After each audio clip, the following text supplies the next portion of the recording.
Ya, penangkapan yang dilakukan Densus 88 anti teror di Bengkulu, aparat mengamankan beberapa orang yang diantaranya adalah pengurus aktif MUI di wilayah tersebut. Apakah ini kemudian menunjukkan jaringan terorisme mulai masuk ke dalam institusi keagamaan? Dan untuk membahas topik ini, sudah bergabung bersama kami Amir Syah Tambunan, Sekjen MUI, kemudian ada Islah Bahrawi, Direktur Jaringan Moderasi Indonesia. Bapak-bapak, selamat malam.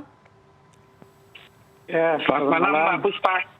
Oke, saya ke Pak Amir terlebih dahulu. Terima kasih Bapak-bapak sudah meluangkan waktu untuk berbincang hari ini. Pak Amir, MUI kabarnya sudah menonaktifkan 2 terduga teroris dari keanggotaan MUI Kota Bengkulu.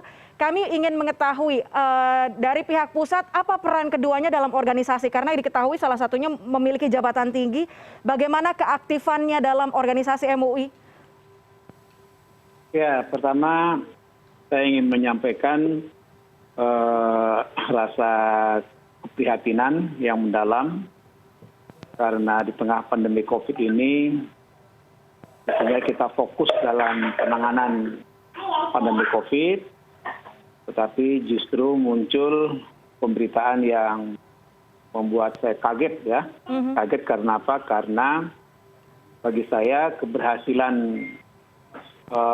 tindak pidana teroris itu adalah harus dimulai dari niat kita bersama untuk melakukan pencegahan. Pencegahan ini bagaimana diamanatkan dalam Undang-Undang Nomor 5 Tahun 2018 tentang perubahan atas Undang-Undang Nomor 15 Tahun 2003 dan juga pengganti peraturan pemerintah Nomor 1 Tahun 2002 tentang pemberantasan tindak pidana teroris menjadi undang-undang. Jadi undang-undang ini meniscayakan kita untuk keberhasilan kita untuk melakukan pencegahan.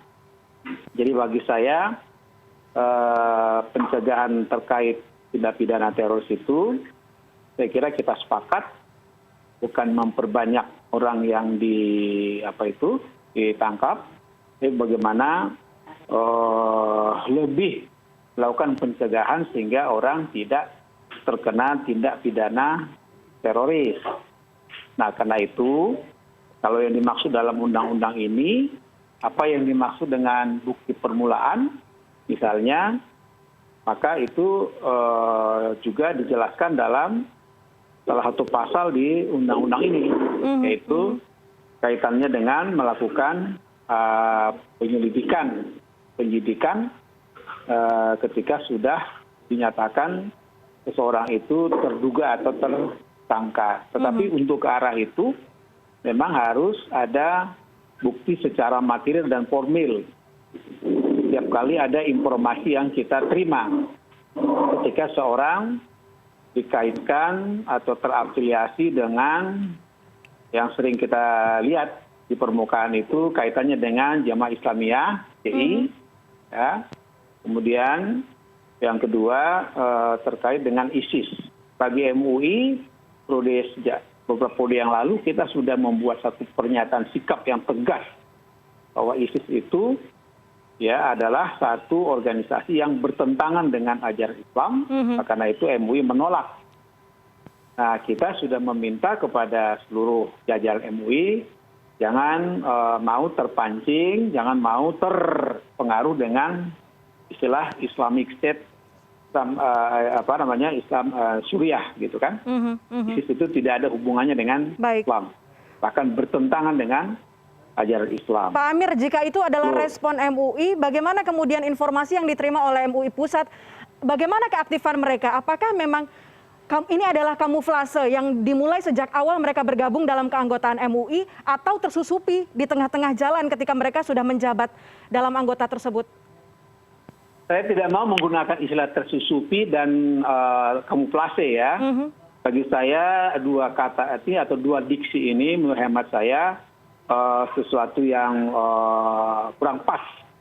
Kenapa? Karena Majelis Ulama Indonesia setiap kali melakukan rekrutmen terhadap kepengurusan itu amat sangat selektif. Selektif tidak hanya dalam bentuk siapa, di mana, tetapi selektif dalam bentuk pendidikan, dalam bentuk organisasi di mana MUI adalah berhimpun organisasi kemasyarakatan sekitar 70, ya. Karena itu bagi saya harus mengatakan tegas setelah kamuflase dan tersusupi itu menurut hemat saya kurang tepat, yang harus saya luruskan, begitu. Baik, baik. Saya ke Pak Islah. Pak Islah, kalau dari analisa Anda, Pak Islah, melihat tadi sudah ada pencegahan yang sangat baik dilakukan oleh MUI dalam perekrutan setiap anggotanya, tapi melihat ada keterlibatan beberapa orang yang ditangkap terafiliasi juga dalam jaringan proterorisme sementara masuk ke institusi keagamaan. Seperti apa Pak Islah melihatnya? Upaya-upaya pencegahan dari pihak MUI ya pasti saya akui pasti ada. Itu pasti ada. Siapa yang mau gitu ya organisasi sekelas MUI dimasuki oleh kelompok-kelompok yang justru ingin menikam bangsa kita dari belakang. Tapi kalau kita pelajari, kalau kita mempelajari dari pihak terorismenya sendiri, di dalam JI itu ada salah satu protokol yang sudah diputuskan sejak tahun 2008 bernama Strategi Tamkin Jamaah Islamiyah. Di dalam satu konsepsi mereka, itu memang ada 7 poin marhalah. Salah satunya poin keempat adalah dianjurkan kepada semua fungsionaris Jamaah Islamiyah untuk memasuki lembaga-lembaga normatif yang terdaftar dalam lembaran negara, sehingga mereka bisa juga ikut mempengaruhi terhadap beberapa kebijakan-kebijakan pemerintah dalam hal ini. Ini memang ada anjuran dari mereka untuk melakukan upaya infiltrasi. Meskipun MUI sudah melakukan upaya-upaya filter terhadap mereka yang berada di dalam kepengurusan, tapi inilah liciknya terorisme. Terorisme ini memang bergerak di bawah permukaan. Yang bisa mengendus mereka itu memang orang-orang yang punya kemampuan khusus, punya data khusus, skill khusus, yurisdiksi khusus, dan juga undang-undang khusus. Salah satunya adalah, bukan salah satunya, satu-satunya itu adalah Densus 88. Nah, marhalah-marhalah inilah yang dijalankan oleh mereka. Jadi kalau saya tidak mau menyalahkan MUI, karena memang mereka ini ditangkap bukan karena pengurus MUI. Mereka ditangkap karena berhasil diendus atas gerakan-gerakan di bawah permukaan itu tadi. Gerakan-gerakan amfibi oleh mereka ini sebenarnya di atas permukaan ini sengaja memang mereka bergerak secara inklusif. Mereka bergerak eksklusifnya justru underground-nya. Nah, pihak penegak hukum, law enforcement itu penegakannya berada yang di bawah permukaan itu tadi. Kalau yang di atas permukaan, tentu saja Densus saya yakin tidak akan mengurusi itu. Karena memang MUI sudah pasti akan melakukan filter. Sudah pasti akan melakukan audisi lah, kasarnya kurang lebih seperti itu. Seleksi dan sebagainya sudah komplit dilakukan oleh MUI. Cuma kan MUI tidak bisa memasuki ranah-ranah underground-nya ini. Ini yang kemudian dimanfaatkan, dan MUI sudah pasti menjadi sasaran utama, ya pasti karena di situ ada komisi dakwah, ada komisi fatwa, sesuatu yang sangat vital bagi kelompok teror yang terbiasa menunggangi agama. Ini sangat tidak menutup kemungkinan MUI memang menjadi sasaran utama selain partai politik, selain lembaga-lembaga departemen dan kelembagaan negara, BUMN dan sebagainya. Ini memang menjadi bagian dari salah satu konsepsi protokol mereka. Oke, saya kembali ke Pak Amir. Pak Amir, kalau tadi disebutkan juga oleh MUI Provinsi Bengkulu, bantuan hukum akan diberikan kepada 2 terduga teroris ini. Apakah dengan jalannya kasus ini, penyelidikan dan juga penyidikan nantinya, apakah seperti apa bantuan hukum yang diberikan dan apakah itu akan memang tetap berlanjut? Ya, jadi begini ya, sebagai warga negara yang baik, dan kita bagian dari berbangsa dan bernegara, itu di dalam undang-undang yang saya sebutkan tadi di pasal 15 itu disebutkan bahwa setiap orang yang melakukan pemufakatan jahat, persiapan, percobaan dan atau pembantuan untuk melakukan tindak pidana teroris sebagai dimaksud dalam pasal 6, 7, 8, 9, 10 dan sampai pasal-pasal berikutnya. Ya, itu harus sesuai peraturan undang-undangan yang berlaku. Bahkan di satu undang-undang ini disebutkan sebagai warga negara harus dilindungi, satu, yang kedua hak-haknya harus dijaga. Artinya apa? Artinya prinsip dari pelaksanaan undang-undang ini dipastikan harus mampu menegakkan keadilan.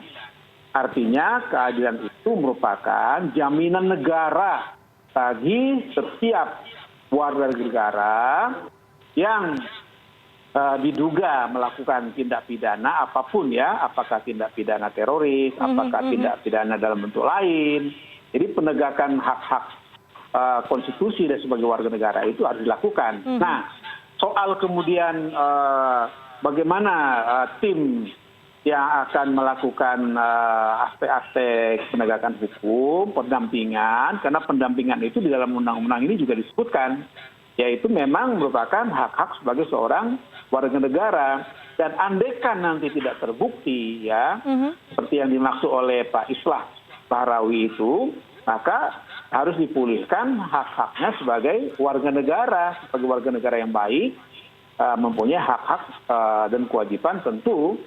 Itulah peran sebuah negara, karena negara dalam pembukaan Undang-Undang Dasar 5 itu disebutkan melindungi segenap tumpah darah Indonesia. Nah, dalam konteks untuk pemberantasan tindak pidana teroris, ya kita harus pastikan negara yang mempunyai aparat, termasuk penegak hukum, itu harus mampu memposisikan dalam rangka penegakan hukum. Begitu saya kira.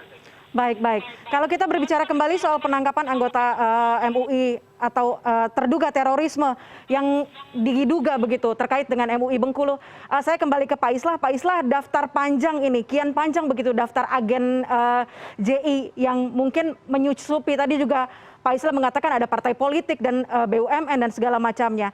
Ada lembaga publik yang tersusupi, kemudian mereka masuk ke dalam situ dengan kita tahu targetnya adalah mengubah sistem negara ini dari Pancasila menjadi sistem Islam versi mereka begitu.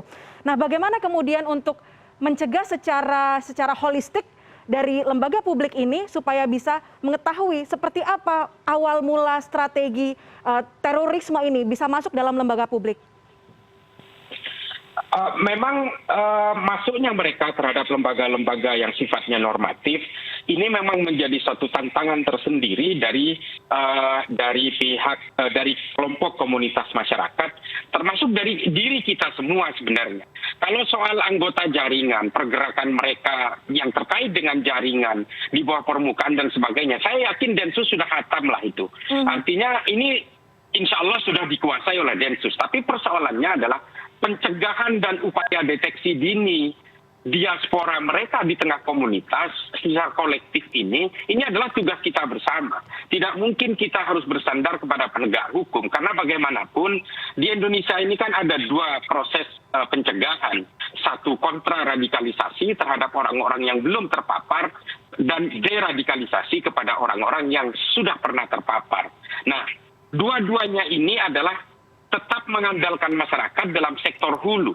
Nah, Densus sendiri dalam hal ini adalah lebih fokus sesuai dengan amanah Undang-Undang Nomor 5 tahun 2018, pasti lebih fokus terhadap upaya cegah dan tindaknya. Densus juga setahu saya ada Direktorat Pencegahan, dia juga berusaha menjangkau enklave-enklave masyarakat yang belum terpapar dan juga yang sudah terpapar, ada Direktorat Idensos dan sebagainya. Terus oleh karena itu apa? Densus jangan hanya dilihat dari bagaimana dia menangkap. Itu penangkapan ini sebenarnya hanyalah proses kecil dari sebuah upaya cegah dan tindak. Ada 95% perjalanan panjang upaya-upaya deradikalisasi dan kontraradikalisasi terhadap mereka yang sudah ditangkap. Artinya penangkapan ini bukan lex talionis sebenarnya. Ini adalah upaya untuk menyadarkan orang. Nah, Densus sendiri tidak memilih siapa yang ditangkap, statusnya apa, status sosialnya apa, dia pejabat di mana, itu tidak peduli. Bahkan Densus pernah menangkap anggota kepolisian yang terpapar, yang pernah terafiliasi dengan radikalisme, dengan terorisme. Bahkan menangkap anggota Densus sendiri juga pernah.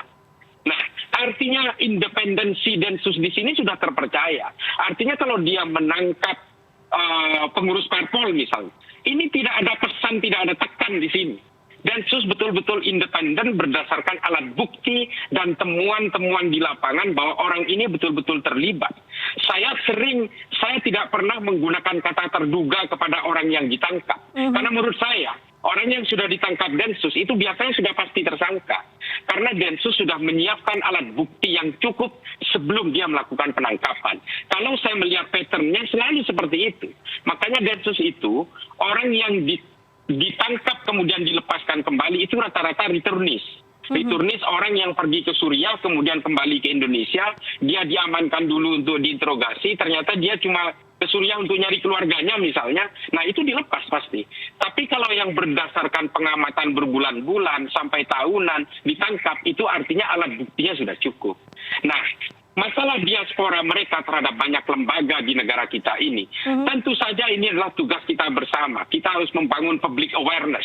Terutama ini mohon maaf, MUI saya yakin ini akan selalu menjadi sasaran utama marhalah-marhalah mereka, dan juga partai politik sudah pasti. Karena mereka ingin menguasai dua lini itu.